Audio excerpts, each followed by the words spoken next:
In the fading light of an autumn afternoon in 1899 in England, a solitary boy sat at the back of a dimly lit classroom, his gaze fixed not on the lessons penned on the blackboard, but on the intricate patterns formed by the shadows cast through the window panes. Thomas Whitaker was unlike any other child in the small village school. His mind churned ceaselessly, weaving numbers and logic into a tapestry far beyond the grasp of his peers. At the tender age of 11, Thomas had already earned a reputation among his classmates and teachers as a prodigy, an anomaly whose intellect outpaced the expectations of a society still tethered to Victorian-era conventions. Before we embark on the extraordinary journey of a schoolboy whose brilliant mind dares to tackle the enigma of death itself, be sure to subscribe and like the video to stay updated on our captivating tales. And let me know, what thoughts cross your mind as we unravel the story of Thomas Whitaker, the boy who sought to solve mortality like a math problem? The classroom itself was a relic of a bygone era, wooden desks scarred by years of use, a faint scent of chalk dust lingering in the air, and windows clouded with the grime of countless seasons. Yet, within this modest setting, Thomas's thoughts soared into realms untouched by the mundane realities around him. His fascination with mathematics was no mere childhood fancy. It was an obsession that consumed him, a lens through which he sought to understand the world's deepest mysteries. In the waning years of the 19th century, scientific knowledge was advancing, but still mired in limitations, particularly regarding the nature of death. Medicine was a patchwork of emerging discoveries and stubborn old beliefs, and death remained an inscrutable boundary, a finality that defied human comprehension. For most, it was a subject cloaked in superstition and sorrow, whispered about in hushed tones, but rarely dissected with rigorous inquiry. Yet, for Thomas Whitaker, death presented itself not as an ending, but as a complex problem to be solved, an equation waiting to be unraveled with the precision of logic and numbers. From the moment Thomas first encountered the concept of mortality, his young mind rejected the notion of death as an impenetrable mystery. Where others saw grief and despair, he saw variables and constants, patterns and probabilities. His notebooks, filled with neat rows of calculations and cryptic symbols, chronicled a relentless pursuit to decode the transition between life and death. Each page bore witness to the meticulous effort of a boy who treated dying as a phenomenon governed by rules, much like the natural laws that dictated the movements of stars and the growth of plants. At school, Thomas was often isolated, his peers unable to bridge the chasm between their everyday concerns and his extraordinary preoccupations. While other children played games and recited nursery rhymes, Thomas spent recess scrutinizing the decay of fallen leaves or observing the slow pulse of his own heartbeat. His teachers, though impressed by his intellect, viewed his fixation with a mixture of bewilderment and unease. They marveled at his aptitude, yet worried about the shadows that seemed to cling to his thoughts, the way his bright eyes would darken when the topic of death arose. Beyond the classroom, Thomas's home was a sanctuary for his inquiries. Nestled in a modest cottage at the edge of the village, the Whitaker household was filled with books and scientific instruments, gifts from a father who recognized and nurtured his son's unique talents. Here, Thomas conducted his experiments and observations in secret, carefully recording the subtle changes in living organisms, the slow progression of decay, and the elusive passage of time that separated the animate from the inanimate. His notebooks reveal a systematic approach that belied the innocence of his age. Equations sprawled across pages, interspersed with sketches of anatomical details, and charts mapping the deterioration of organic matter. He hypothesized about the nature of consciousness, speculating that it might be quantifiable, subject to the same principles that governed energy and motion. For Thomas, death was not a cessation, but a transformation, a variable within a grand equation that he was determined to solve. The societal context of 1899. England added layers of complexity to Thomas's quest. The Victorian era's strict moral codes and religious doctrines cast a long shadow over scientific exploration, particularly in matters touching on the soul and the afterlife. Death was often framed as a divine decree, a sacred boundary not to be questioned. Many regarded attempts to dissect it as blasphemous or dangerous, a challenge to the natural order ordained by God. Against this backdrop, Thomas's relentless probing was both revolutionary and fraught with peril. Despite these obstacles, Thomas remained undeterred. His mind was a crucible of ideas, forging connections between disparate fields, mathematics, biology, philosophy, that few adults dared to explore. The village schoolteacher, Mr. Granville, initially dismissed the boy's theories as fanciful, but even he could not ignore the clarity and passion with which Thomas articulated his views. Whispers began to circulate among the villagers, tales of a boy who sought to solve death, a claim that oscillated between awe and fear. Thomas's isolation deepened as his obsession grew. He spent long hours poring over texts borrowed from the village library, many of which were dense tomes on anatomy, physics, and metaphysics. He experimented with timepieces and chemical reactions, mapping decay with an almost clinical detachment. His notebooks became his confidants, filled with questions that ranged from the scientific to the existential. What defines life? Can consciousness be measured? Is death a sudden event or a gradual process? Each entry was a step toward an answer, a piece of the puzzle that he believed could be decoded. The boy's intellectual journey was not without emotional turmoil. Letters found among his belongings reveal moments of doubt and vulnerability, confessions of a child grappling with the weight of mortality. Yet, these moments only fueled his determination. To Thomas, understanding death was not merely an academic exercise. It was a way to confront the fear and finality that haunted humanity. His pursuit was as much about seeking control over the unknown as it was about expanding knowledge. By the close of the century, Thomas Whitaker stood at the threshold of a discovery that would challenge the prevailing notions about life and death. His precocious intellect and unyielding curiosity had set him on a path that few dared to tread, blending the innocence of youth with the rigor of scientific inquiry. In a world still bound by tradition and superstition, the boy's quest was a beacon of reason and possibility, hinting at the dawn of a new understanding that might one day bridge the chasm between existence and oblivion. Yet in that dimly lit classroom, amid the whispers and shadows, Thomas remained an enigma, an extraordinary mind, wrestling with the greatest mystery of all, poised to challenge the very fabric of human knowledge. His story was just beginning, a testament to the power of youthful genius and the unrelenting quest to illuminate the darkest corners of life itself.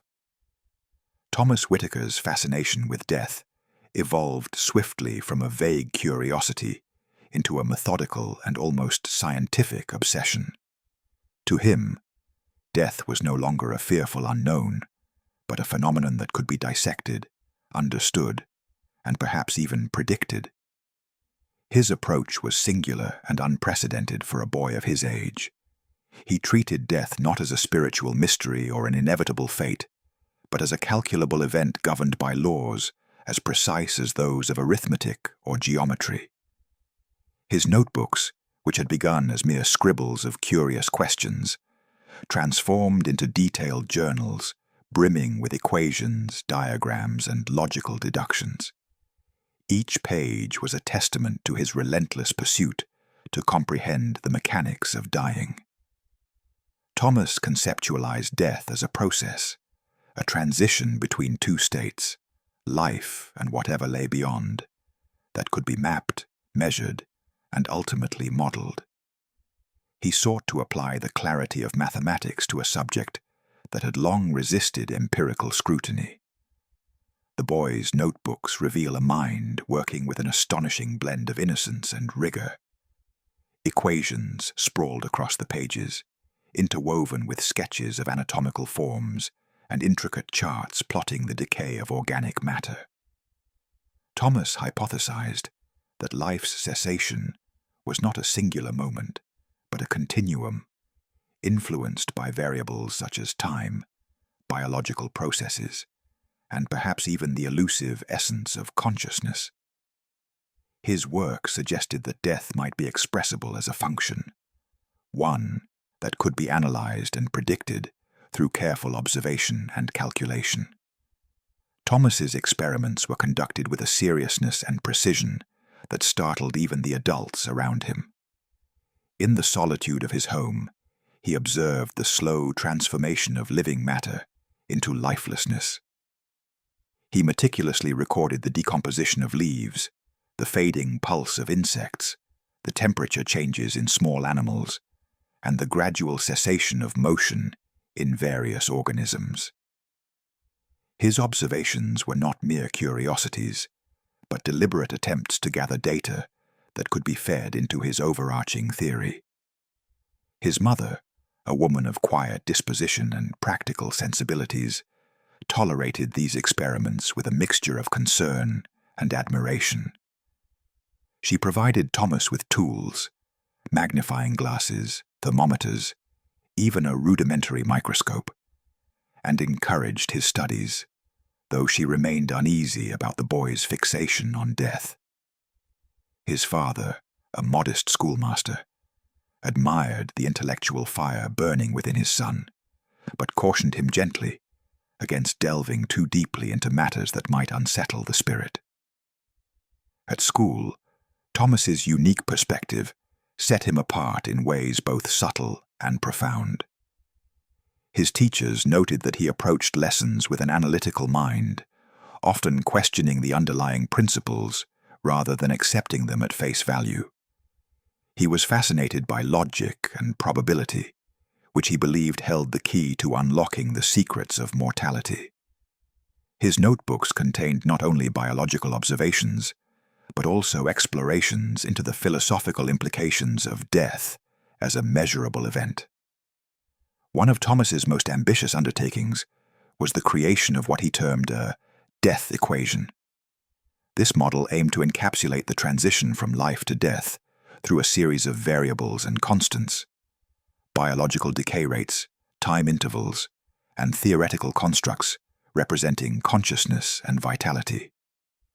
The equation was a patchwork of mathematics and hypothesis, a daring attempt to bridge the tangible and the intangible.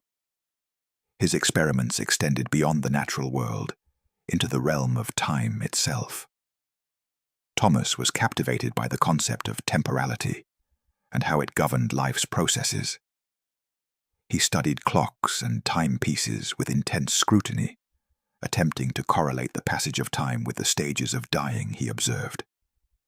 To him, time was more than a measure. It was a dimension within which life ebbed away and death emerged. His notebooks include diagrams where time is mapped alongside physiological changes, suggesting a continuum rather than a discrete event. Despite his youth, Thomas demonstrated a remarkable grasp of scientific methods. He formulated hypotheses, devised experiments, recorded data meticulously, and revised his theories in light of new evidence. His approach was methodical, almost clinical, reflecting an understanding that the mysteries of death required more than superstition or fear. They demanded observation, logic, and proof. In his pursuit, Thomas often retreated into solitude, The boy's social interactions diminished as his quest deepened, replaced by long hours spent in quiet study or careful experiment. Even his playmates began to regard him as distant, absorbed by a world of abstract concepts inaccessible to their simpler minds. This isolation, while lonely, seemed to fuel his determination, sharpening his focus and refining his ideas. His notebooks also reveal an emerging philosophical dimension to his work. Thomas wrestled with questions of consciousness and identity, whether the essence of a person could persist beyond the physical decline of the body. He speculated that consciousness might be a form of energy, or information subject to laws that could be described mathematically. These reflections hinted at a revolutionary view that death was not an absolute end, but a transformation governed by principles yet to be fully understood. Thomas's teacher, Mr. Granville, noticed these developments with a mixture of skepticism and intrigue. Initially dismissive of the boy's unusual focus, he grew curious about the depth and coherence of Thomas's theories. Though the teacher lacked the scientific training to fully engage with the mathematical complexities, he recognized in Thomas a mind that challenged conventional wisdom and refused easy answers. Rumors began to circulate around the village school about the boy's death equation and his strange experiments. Some whispered that Thomas was dabbling in forbidden knowledge, others that he was destined for greatness. The local community was divided between admiration for his intellect and unease at his obsession with a topic so dark and final. His peers regarded him with a mixture of fascination and fear, unsure whether to revere or avoid the boy who sought to tame death itself. Within the intimate confines of the Whitaker cottage, Thomas's work took on an almost sacred character. His notebooks were guarded treasures, filled with the notes, calculations, and reflections of a mind racing toward a goal few could comprehend. Each entry marked a step deeper into the labyrinth of death's mysteries, a journey undertaken with youthful zeal and the precision of a seasoned scholar. The boy's relentless inquiry was not without its emotional toll. Letters and journal entries reveal moments of doubt and anxiety, flashes of fear that his efforts might be in vain or misunderstood. Yet these vulnerabilities only strengthened his resolve. For Thomas, the pursuit of knowledge was a beacon against the shadow of mortality, a way to confront and perhaps transcend the unknown. Through these methodical experiments and thoughtful reflections, Thomas Whitaker began to carve a path that blurred the lines between childhood wonder and scientific innovation. His attempt to quantify death through mathematics was a bold and unprecedented endeavor, one that challenged the boundaries of knowledge and the fears that had long shrouded the subject. In the quiet hours of the evening, as gas lamps flickered and the village settled into darkness, Thomas continued to plot his equations and refine his theories. The boy who once sat silently in the back of the classroom was now a young scholar on the cusp of a discovery that would ripple far beyond the walls of his school, challenging the very essence of what it meant to live and to die. One chilly morning in early 1900, as frost still clung to the edges of the village windows, Thomas Whitaker sat quietly in the corner of the school library. His worn notebooks spread before him, like a constellation of ideas waiting to be mapped. After months of relentless study, observation, and calculation, the boy had reached a momentous breakthrough, a mathematical formulation that sought to encapsulate the transition between life and death itself. This was no longer mere speculation or scattered notes. Thomas had devised what he called his death equation, a model that attempted to describe the delicate boundary between existence and oblivion with the precision of mathematics. The equation was a complex interplay of variables: biological decay rates, the diminishing vitality of cells, temporal factors marking the passage of time, and the elusive parameter Thomas believed represented consciousness, a force he hypothesized could be quantified and modeled. This formulation was, in essence, an audacious attempt to define death not as a sudden event, but as a calculable transformation, an equation bridging the tangible processes of the body and the intangible essence of life. To most adults, this would have seemed an impossible ambition, hubris bordering on madness, especially coming from a boy barely 12 years old. Yet, Thomas presented his work with a clarity and confidence that defied his years. His teacher, Mr. Granville, had watched the boy's progress with a mixture of skepticism and reluctant admiration. Initially dismissing Thomas's theories as fanciful musings, he found himself compelled to reconsider when the boy explained his equation patiently, walking him through the logic and the data supporting it. Their conversations became increasingly frequent and intense. Granville, a man of modest education and cautious temperament, was struck by Thomas's ability to translate complex concepts into tangible terms. Though he lacked the scientific training to fully grasp the mathematical depths, he sensed that the boy's work was no mere child's play. There was a seriousness and originality that demanded attention. Word of Thomas's death equation began to circulate quietly beyond the school walls. In the village, whispers spread among neighbors and merchants, some in awe, others tinged with apprehension. The notion that a child had created a formula to predict or explain death was unsettling, even blasphemous to some. The village priest, Reverend Mallory, expressed concern over the boy's fascination with a subject so intertwined with divine mystery and the afterlife. He cautioned that some truths were not meant for mortal minds, especially those so young. Despite the growing attention, Thomas remained resolute. His obsession was not born of morbid curiosity, but a profound desire to illuminate the unknown. The equation, to him, represented hope, a possibility that death could be understood, perhaps even softened by knowledge. He believed that if the process of dying could be charted and predicted, humanity might begin to reclaim control over the fear that death inspired. At school, the equation became a source of both fascination and isolation.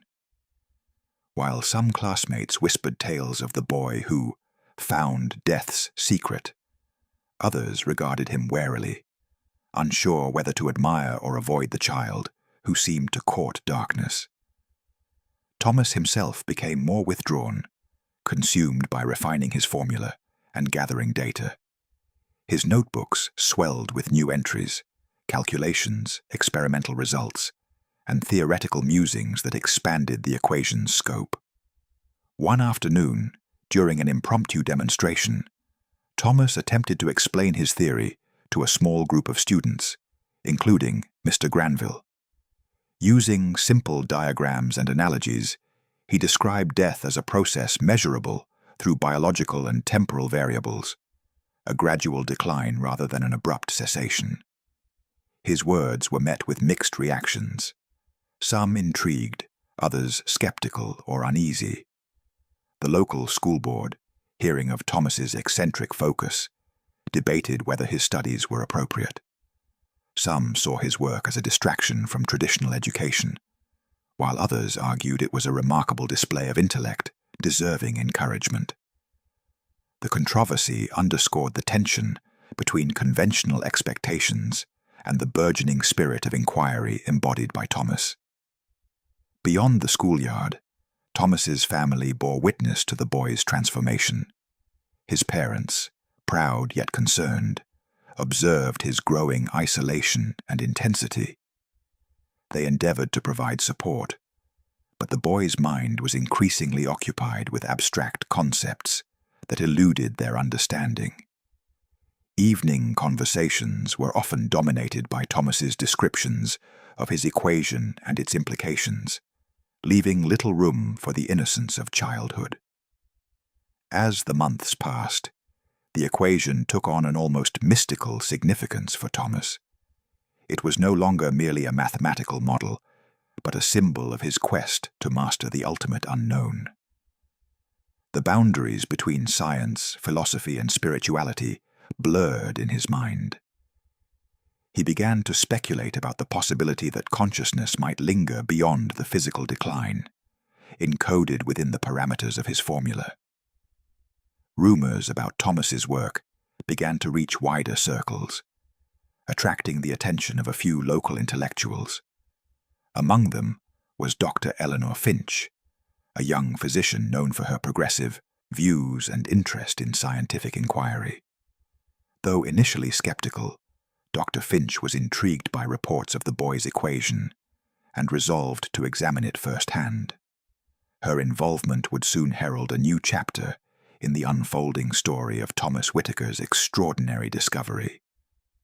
For now, though, Thomas remained ensconced in his world of notebooks and numbers, a solitary figure wrestling with questions that had long eluded humanity.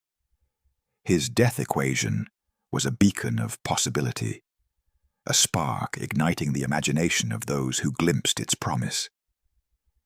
In the quiet corners of the school library and the dim light of his family's cottage, the boy's mind raced ahead, charting a course through the uncharted territories of life, death, and the elusive space between.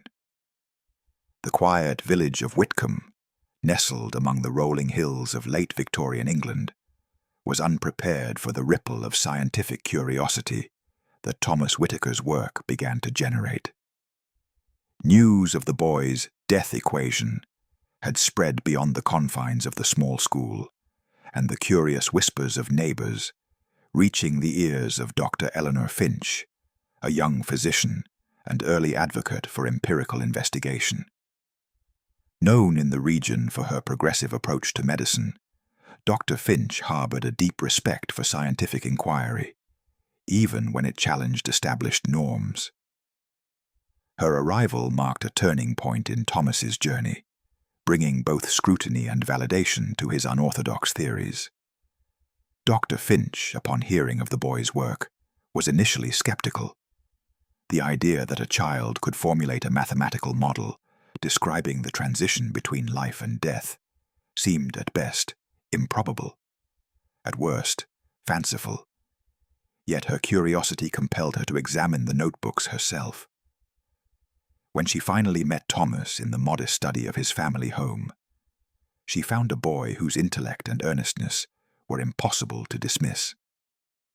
His notebooks, filled with meticulous observations, complex equations, and theoretical reflections, revealed a mind engaged in genuine scientific exploration. Over the ensuing weeks, Dr. Finch undertook a series of inquiries aimed at testing Thomas's theories. Her clinical experience lent a pragmatic lens to the boy's abstract calculations. She began by reviewing medical cases from the local infirmary, comparing the progression of terminal illnesses with the variables Thomas had identified. Where conventional medicine saw only the progression toward death as a series of symptoms and decline, Dr. Finch sought to align these observations with the mathematical framework the boy had proposed. Her attempts to validate the death equation were cautious but persistent. She documented cases of patients approaching death, measuring physiological changes, heart rate, temperature, respiration, and charting them against the predictions Thomas's model suggested. Some results were promising, hinting at patterns that corresponded with the equation's parameters. Others were inconclusive, complicated by the variability inherent in human biology and the limitations of contemporary medical tools. Despite these challenges, Dr. Finch found herself increasingly drawn into the implications of Thomas's work. The equation suggested a predictability in dying that contrasted sharply with the medical orthodoxy of the time, which often regarded death as a sudden, inexplicable event. If the equation held true, it could revolutionize approaches to end-of-life care, offering new insights into the timing and nature of dying processes. The collaboration between the boy and the physician became a quiet partnership, marked by mutual respect and a shared hunger for understanding. Thomas's youthful enthusiasm was tempered by Dr. Finch's clinical experience, while her empirical rigor was enlivened by his imaginative theorizing. Together, they navigated the delicate intersection of mathematics, medicine, and philosophy. Word of their work began to attract attention. Local newspapers published cautious reports, hailing Thomas as a prodigious mind, and Dr. Finch as a pioneering physician willing to challenge established dogma. The public reaction was mixed. Curiosity mingled with skepticism, admiration shadowed by suspicion. In a society deeply influenced by religious tradition, the notion of a boy who might have found a key to death was both thrilling and unsettling. Within this climate, debates erupted among scholars, clergy, and the lay public.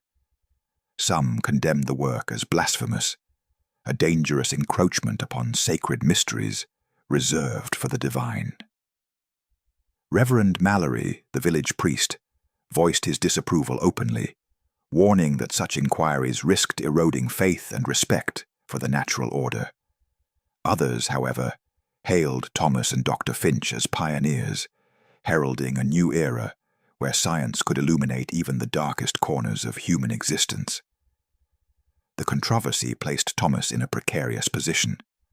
At school, his peers oscillated between reverence and alienation, unsure how to relate to a boy whose intellect cast long shadows. The pressure weighed heavily on him, and he began to retreat further into his studies, seeking solace in the clarity of numbers and formulas that offered certainty amid the swirling debates. Dr. Finch, too, faced professional risks. Her willingness to entertain Thomas's theories placed her at odds with more conservative colleagues and medical authorities. Yet, she persisted, driven by a conviction that science must confront difficult questions, regardless of tradition or fear. Her meticulous documentation of cases and careful articulation of findings lent credibility to their pursuit, even as skepticism lingered. Amidst this turmoil, the practical implications of the death equation began to emerge.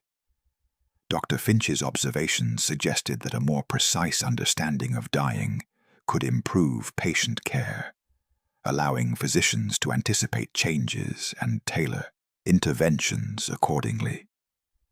The possibility of predicting the progression toward death, while controversial, held promise for easing suffering and providing comfort in final moments. Thomas, for his part, grappled with the weight of his discovery. Letters found among his belongings reveal a boy torn between hope and doubt, excitement and fear. He questioned the ethical dimensions of his work, aware that his equation challenged deeply held beliefs and stirred profound emotions.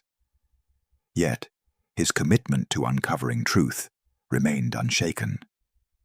The partnership between boy and doctor also sparked philosophical reflections.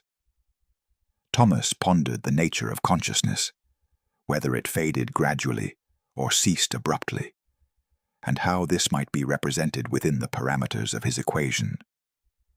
Dr. Finch engaged with these questions from a medical perspective, considering the interplay between mind and body at the threshold of death.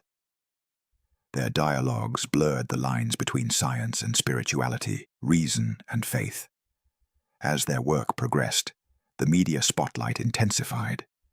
Reports from London and other cities took notice, sparking wider interest among intellectual circles. Letters arrived from scholars expressing curiosity, skepticism, or outright dismissal. The village of Whitcomb found itself at the center of a debate that extended far beyond its borders, a microcosm of the tension between emerging scientific inquiry and entrenched tradition. Yet, despite the growing attention and controversy, Thomas remained focused on refining his equation. Late nights were spent poring over data, revising formulas, and seeking patterns that could withstand scrutiny. The boy's notebooks grew ever more detailed, reflecting a mind that refused to rest until the mysteries of death yielded to understanding. Dr. Finch continued her clinical investigations, documenting cases that both challenged and supported their shared hypothesis. Her findings, though preliminary, hinted at a paradigm shift, a move toward viewing death as a process susceptible to scientific analysis rather than solely a spiritual or mystical event. Together, they embodied the fragile but potent intersection of youthful genius and seasoned experience, of mathematical abstraction and medical reality. Their collaboration was a beacon of hope for those seeking to bridge the chasm between life and death, reason and mystery. In the village, the debates raged on, but within the quiet rooms where Thomas and Dr. Finch worked, the pursuit of knowledge pressed onward. Their journey was emblematic of a broader struggle between fear and curiosity, tradition and innovation, the known and the unknown. It was a testament to the enduring human desire to comprehend the final enigma, to confront death not with despair but with inquiry. Through their efforts, the death equation transcended its origins as a boy's curiosity, becoming a symbol of the complex and often contentious path towards scientific understanding of mortality. It challenged long-held assumptions and opened new avenues of thought, inviting both caution and hope. As the story of Thomas Whitaker and Dr. Eleanor Finch unfolded, it became clear that their work was more than an academic exercise. It was a profound exploration of what it meant to live, to die, and to seek meaning in the space between. Their legacy would resonate far beyond the small village, influencing future generations of thinkers grappling with the mysteries of existence. The reverberations of Thomas Whitaker's death equation extended beyond the quiet lanes of Whitcomb, igniting fierce debates that rippled through scholarly circles, religious institutions, and the public sphere alike. The boy whose youthful genius had once been a source of local curiosity now found himself at the epicenter of controversy, a symbol of a profound clash between tradition and innovation, faith and reason. Among the intellectuals and clergy, the reactions were sharply divided. Many scholars embraced the equation as a groundbreaking contribution to the scientific understanding of mortality. They recognized in Thomas's work a daring attempt to grapple with death, not as a mysterious end, but as a natural process amenable to study and prediction.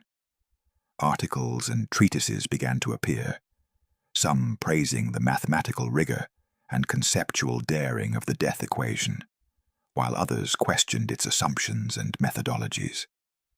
The academic community was both fascinated and unsettled, confronted with a challenge to entrenched paradigms.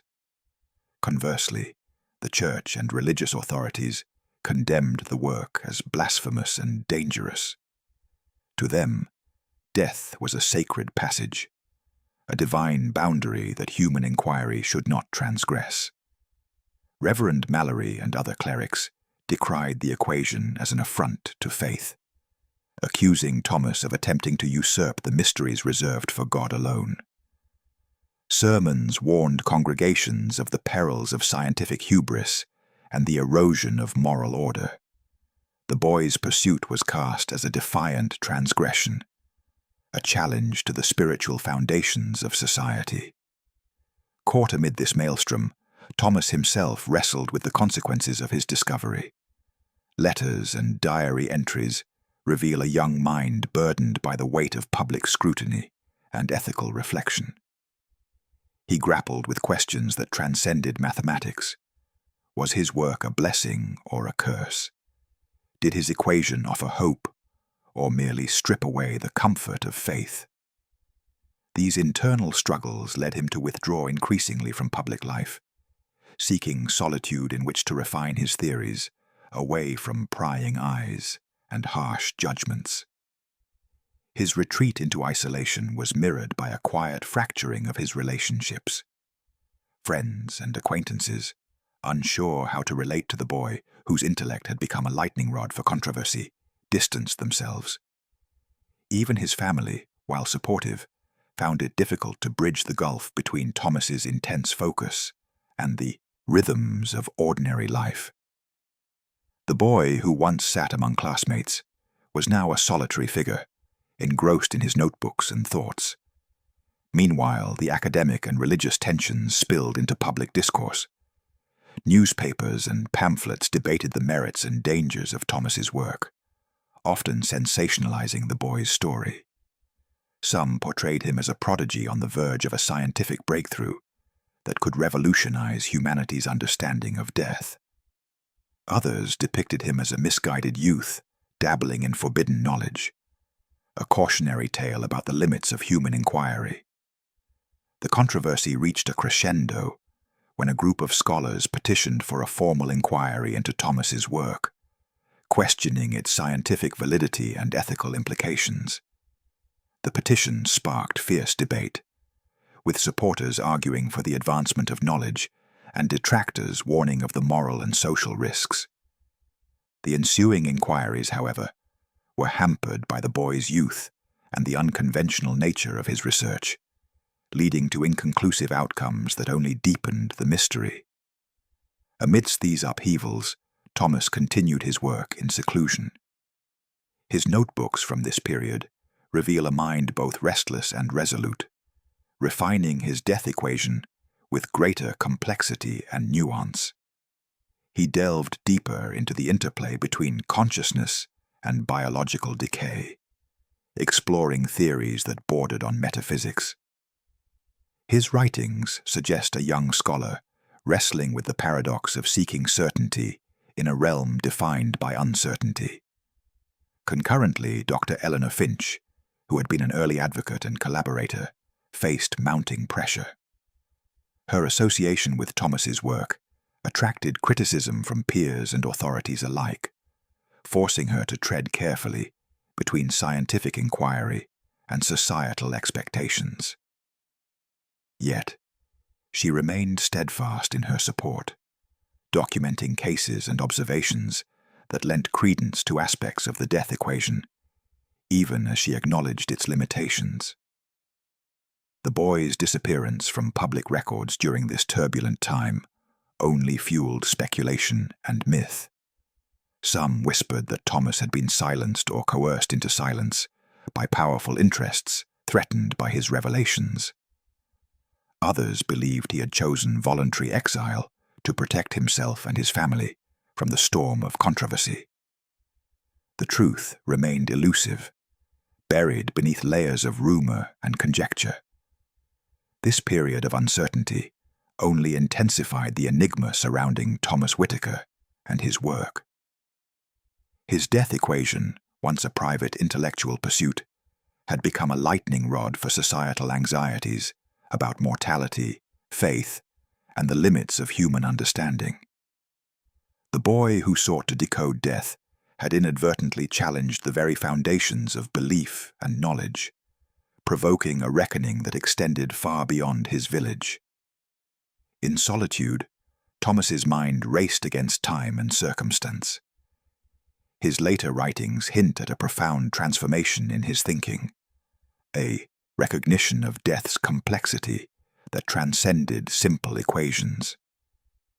He pondered the ethical responsibilities of knowledge, the boundaries of science, and the human need for meaning in the face of mortality. These reflections suggest a maturation of thought, a movement from youthful certainty to a more nuanced understanding of life's final mystery. The legacy of Thomas Whitaker's work continued to reverberate, inspiring subsequent thinkers who grappled with the interplay of science, philosophy, and spirituality. His death equation, though never fully embraced or dismissed, became a symbol of the enduring human desire to confront death, not with fear, but with inquiry and courage. As debates raged and mysteries deepened, the story of Thomas Whitaker remained a poignant testament to the complexities of genius, the burdens of discovery, and the fragile boundaries between knowledge and belief.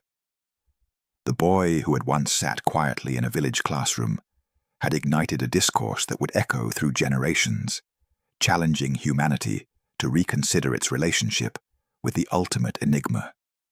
Thomas Whitaker's story, marked by brilliant insight and profound controversy, endures as a haunting testament to the restless human spirit confronting the greatest mystery of all: death. His youthful genius, tempered by an unyielding quest for understanding, embodied a unique intersection of mathematics, science, and philosophy that challenged prevailing notions of mortality and consciousness.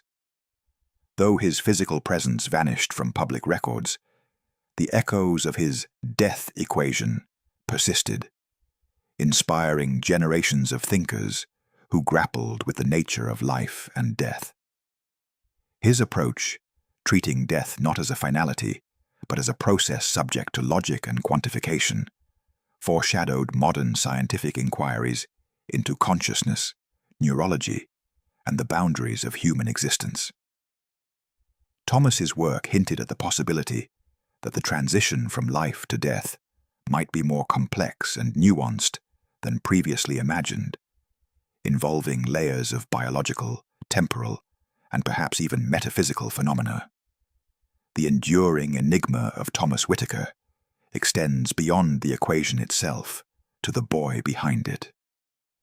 His personal journey, from a precocious schoolboy with an insatiable curiosity to a figure shrouded in mystery, reflects the tensions between innocence and knowledge, faith and reason, hope and doubt. His story invites reflection on the costs and consequences of confronting profound truths, especially when those truths unsettle deeply held beliefs and societal norms.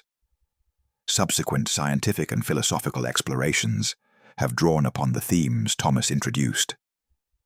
Researchers in fields ranging from biophysics to cognitive science have sought to unravel the mechanisms of dying and the nature of consciousness, sometimes echoing the boy's early hypotheses. The quest to understand whether consciousness persists beyond the physical decay of the body remains a vibrant and contentious area of study, one that carries forward the questions Thomas once posed with such youthful fervor. Philosophers have also engaged with the implications of Thomas's work, debating the ethical and existential dimensions of quantifying death. His equation serves as a metaphor for humanity's desire to impose order on the chaos of mortality, to seek patterns in the face of uncertainty. It challenges us to consider how knowledge shapes our perceptions of life's ultimate boundary and what it means to live authentically in the shadow of death. The story of Thomas Whitaker remains incomplete, a fragment of a larger human narrative grappling with the mysteries of existence. The boy's disappearance from public view leaves open questions about his fate and the extent to which his work was embraced, suppressed, or misunderstood. Yet, it is precisely this unresolved nature that fuels enduring fascination, inviting continual revisitation and reinterpretation. In contemporary times, Thomas's notebooks and the legend of his death equation have become artifacts of both scientific curiosity and cultural intrigue. Scholars pore over his writings, historians reconstruct his life, and artists reinterpret his quest through literature and visual media. His legacy bridges disciplines and generations, a symbol of the eternal human struggle to illuminate the shadows cast by mortality. Ultimately, Thomas Whitaker's journey underscores the profound complexity of death as both a scientific phenomenon and a deeply human experience. His mathematical approach to the enigma of dying challenges us to expand our frameworks of understanding, to embrace uncertainty, and to confront the unknown with courage and intellect. His story is a poignant reminder that the pursuit of knowledge often lies at the intersection of wonder and fear, that the most profound discoveries can emerge from the inquisitive mind of a child, and that the mysteries of life and death continue to beckon us toward deeper inquiry. As the centuries unfold, the questions Thomas Whitaker dared to ask remain as vital and compelling as ever. His life and work invite us to consider not only what death is, but how our understanding of it shapes the very essence of our existence.